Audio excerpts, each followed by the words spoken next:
Good morning dear friends. आज हम class 7 यानी कि कक्षा 7 का फर्स्ट चैप्टर करेंगे मैथ का, जिसका नाम है पूर्णांक। अब देखिए पूर्णांक होता क्या है। पूर्णांक को हम अंग्रेजी के अंदर कहते हैं इंटीजर। तो देखिए सबसे पहले हम जानेंगे कि पूर्णांक होता क्या है। तो पूर्णांक की अगर हम डेफिनेशन की बात करें, यानी कि पूर्णांक का जो डेफिनेशन है उसे हम कह सकते हैं, यानी कि अगर हम पूर्ण संख्या में, अब पूर्ण संख्या आपको पता है जीरो से लेकर इन्फिनिट तक, यानी 0 1 2 3 4 5 6 7 8 9 10, वो क्या पूर्ण संख्या है। अगर हम पूर्ण संख्या में ऋणात्मक प्राकृत संख्याएं जोड़ दें, यानी कि पूर्ण संख्या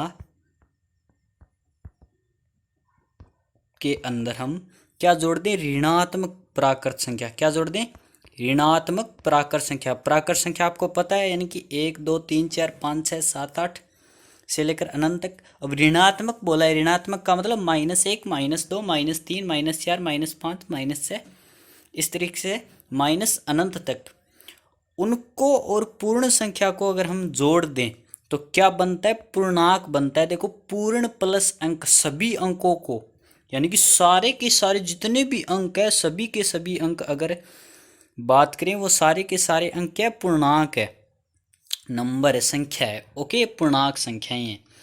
तो अब हम थोड़ा बहुत इसके अंदर पता किया कि पूर्णांक है वो होता क्या है। तो पूर्णांक सभी को पता चला कि यानी कि अगर हम पूर्ण संख्या में ऋणात्मक प्राकृत संख्याओं को जोड़ दें तो वो क्या होगा, तो वे संख्याएं सभी क्या बन जाएंगी, पूर्णांक संख्याएं बन जाएगी। अब देखो आपको मैं बताता हूँ पूर्णांक के बारे में कि जो जीरो होता है, ये इसको हम ना तो धनात्मक बोल सकते हैं न ही ऋणात्मक बोल सकते हैं, यानी कि ये न तो धनात्मक पूर्णांक होता है न ही ऋणात्मक पूर्णांक होता है। जीरो के बाईं ओर, जीरो की बाईं तरफ होती है वो ऋणात्मक प्राकृत संख्याएं होती है। कौन सी संख्याएं होती है, ऋणात्मक, यानी कि -1 -2 -3 -4। और जीरो के दाईं ओर, जीरो के दाईं ओर होती है धनात्मक प्राकृत संख्या, यानी कि +1 +2 +3 +4 लास्ट तक डॉट डॉट, यानी कि अनंत तक। ठीक है, ये आपको पूर्णांक के बारे में पता चल गया, यानी कि पूर्णांक संख्याओं को संख्या रेखा पर कैसे प्रदर्शित करते हैं वो देख लिया हमने। अब देखो हम क्वेश्चन करेंगे, इसका प्रश्नावली नंबर 1.1 है वो आज हम करेंगे। तो इसके अंदर देखिए फर्स्ट क्वेश्चन आपका क्या है कि चूरू का तापमान, चूरू का तापमान अलग अलग समय में अंकित कर डिग्री सेंटीग्रेड में संख्या रेखा पर प्रदर्शित किया गया है। तो संख्या रेखा को देखकर निम्न दिनांकों पर चूरू का तापमान बताना है हमें। 26 जनवरी, अब देखो 26 जनवरी को क्या दे रखा है इसने, -10 डिग्री सेल्सियस दिया है तो -10 डिग्री सेल्सियस आ गया। 25 दिसंबर को इसने -5 डिग्री दिया तो -5 डिग्री सेल्सियस आ गया। इसके बाद में 25 फरवरी 5 डिग्री सेल्सियस तो 5 डिग्री सेल्सियस आ गया। और 25 मार्च को 15 डिग्री दिया तो इसने 15 डिग्री सेल्सियस। इस संख्या रेखा से हम देखकर इसे बता सकते हैं। अब देखिए सेकंड इसमें दिया है कि सबसे गर्म व सबसे ठंडे दिन के तापमान में कितना अंतर है। अब बताइए सबसे गर्म और सबसे ठंडे जो तापमान है, जो दिन है आपका, उसके अंदर अंतर पूछा है, यानी कि कितना अंतर है। अभी देखिए आप अंतर करने के लिए क्या करो कि अब ये 15 डिग्री सबसे ज़्यादा, सबसे कम, ठीक है, -10 डिग्री, इन दोनों का डिफरेंस, यानी कि आपको अंतर ज्ञात करना है, यानी कि 15 में से -10 डिग्री आपको क्या करना है, घटाना है। तो माइनस इंटू माइनस क्या होगा, प्लस होगा। तो हमारा आ गया 15 + 10, 15 और 10 कितने हो गए, 25, यानी कि कितने डिग्री सेल्सियस का अंतर है, डिफरेंस है, 25 डिग्री सेल्सियस का डिफरेंस है। ओके, उसके बाद में सेकंड देखिए, इसने थर्ड जो क्वेश्चन है उसमें दिया है कि 26 जनवरी का तापमान 25 फरवरी के तापमान से कितना कम है। इसने बोला है जो 26 जनवरी का तापमान है वो 25 फरवरी के तापमान से कितना कम है, यानी कि डिफरेंस वापस, तो 5 में से -10 आप घटाओगे तो माइनस इंटू माइनस क्या होगा, प्लस होगा, यानी कि 5 + 10। अब 5 + 10 कितना होता है, 15, यानी कि कितने डिग्री सेल्सियस का डिफरेंस है, कितने कम है, कितना डिग्री कम है, तो 15 डिग्री सेल्सियस है वो तापमान कम है। उसके बाद में देखिए लास्ट जो 4 नंबर है वो है, क्या हम कह सकते हैं कि 25 दिसंबर और 25 फरवरी के तापमान का योग।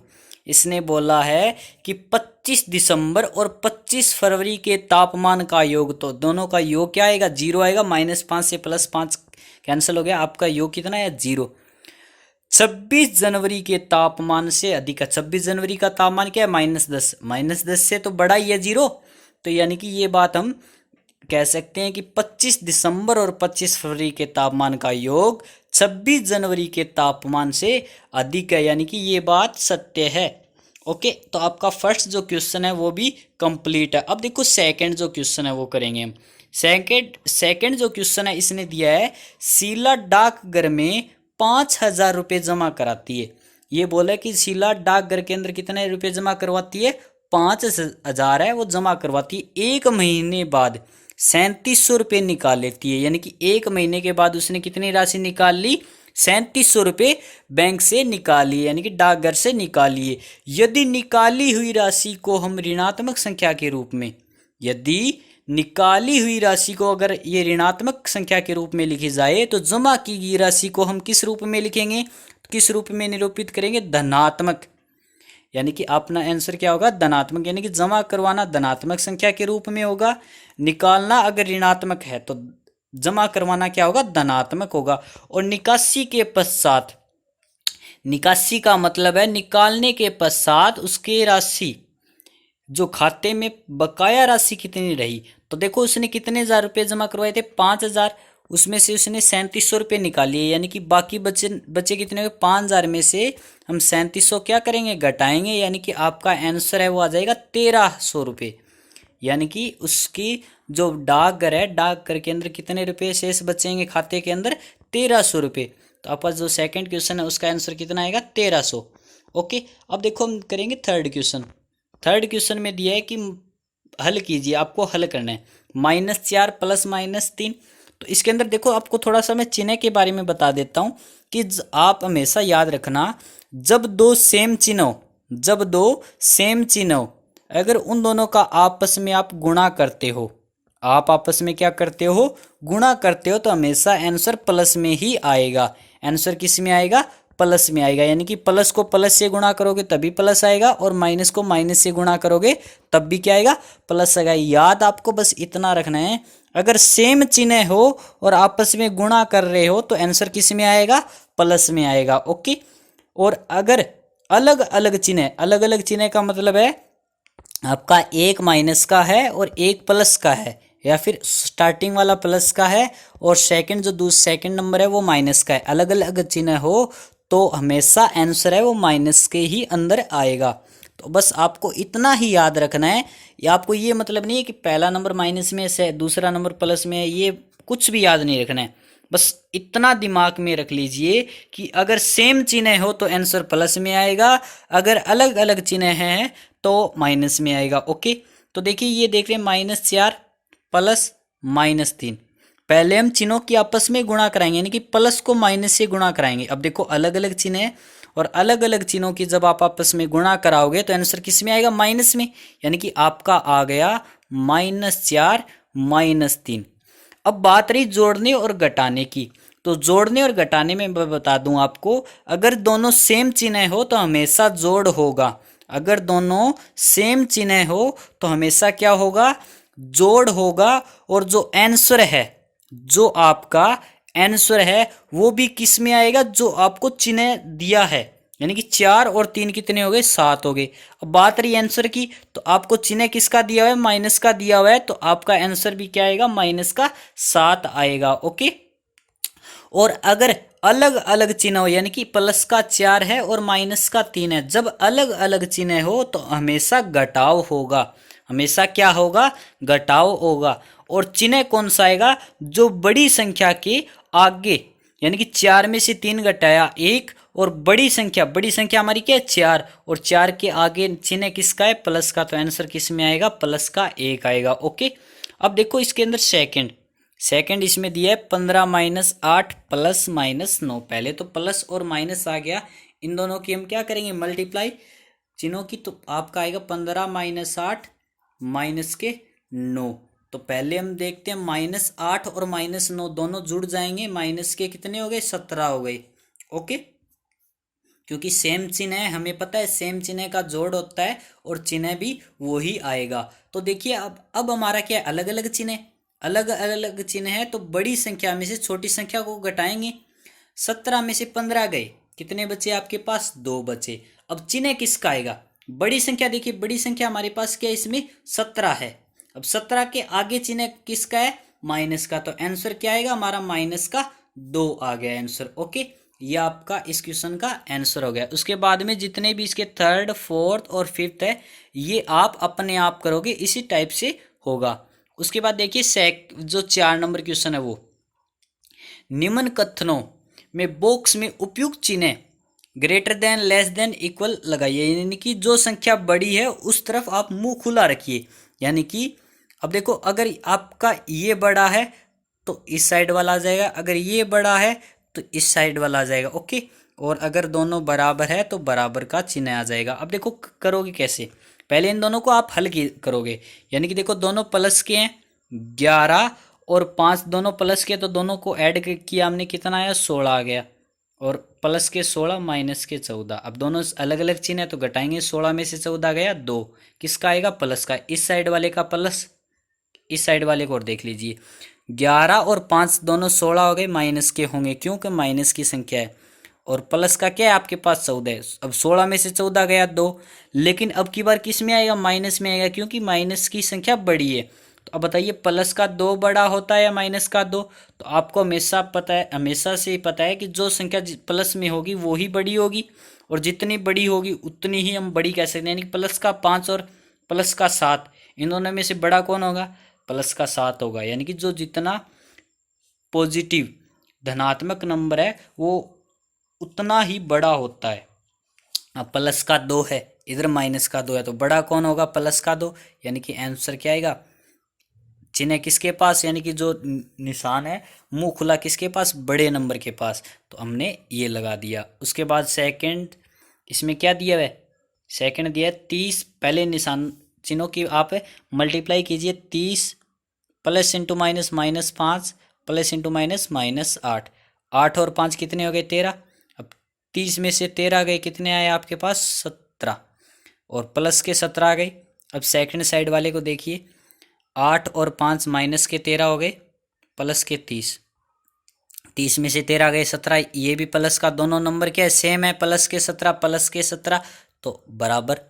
ओके, इसी प्रकार इसमें थर्ड फोर्थ और फिफ्थ जो 3 क्वेश्चन बचे हैं वो भी इसी तरीके से होंगे, तो आप अपने आप कर लीजिएगा। अब देखो 5 नंबर जो क्वेश्चन है उसमें दिया है कि ऐसे 2 पूर्णांक लिखिए जिनका योग -7 हो।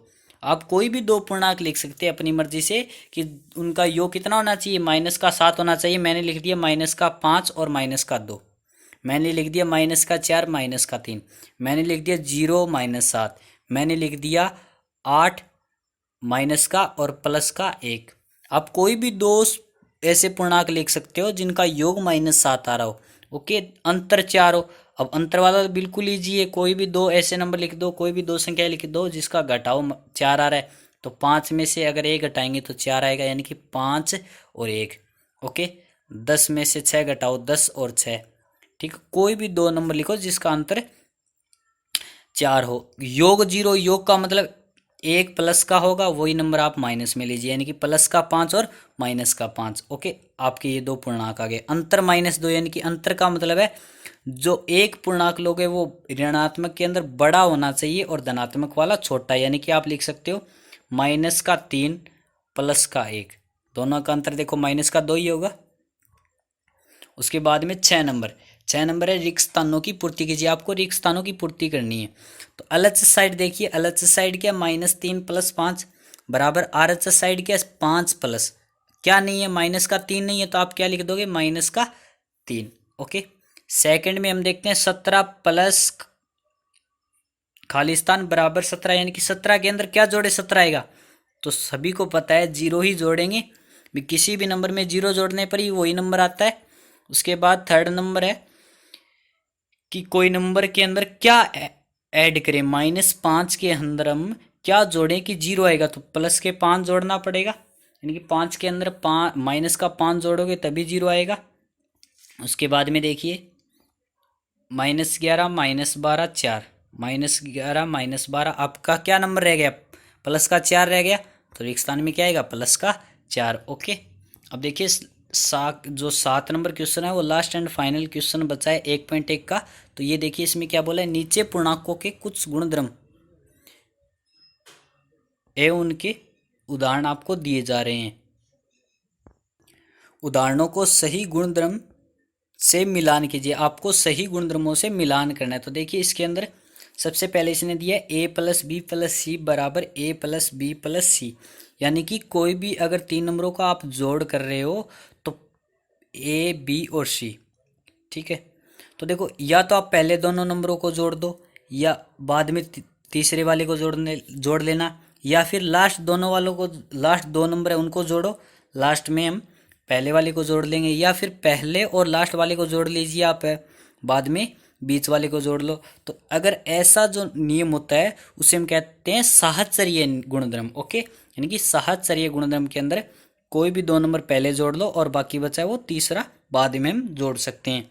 उसके बाद में इसने दिया है 3 + 4 बराबर 4 + 3, यानी कि 3 में 4 जोड़ो या 4 में 3 जोड़ो, यानी कि क्रम विनिमय। तो इसमें कौन सा गुणधर्म है, क्रम विनिमय। ओके, उसके बाद में है -4 + 0 बराबर -4। ये होता है किसी भी नंबर में 0 जोड़ने पर वही नंबर आता है, तो उस गुणधर्म को हम कहते हैं तत्समक गुणधर्म। ओके, तो आपका जो पूर्णांक चैप्टर है उसका जो एक्सरसाइज, आपकी एक्सरसाइज 1.1 यानी कि प्रश्नावली 1.1 है वो आपकी कंप्लीट हो चुकी है। तो अब नेक्स्ट वीडियो में हम करेंगे 1.2। ओके।